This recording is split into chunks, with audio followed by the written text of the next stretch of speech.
Hello, good morning guys. Good morning, good afternoon, good evening. Saan na kayo sa palap ng buto na ano? May puno sa taas. May puno sa taas Dito ako sa mabutong bundok.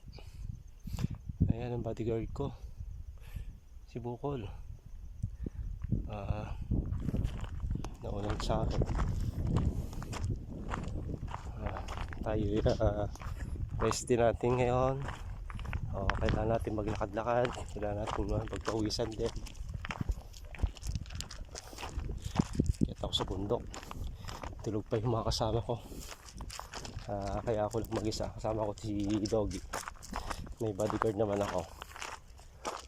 Ayun sa bundok, nakikita nyo yung bundok to, may mga butas-butas, bahay ng mga hayop doon.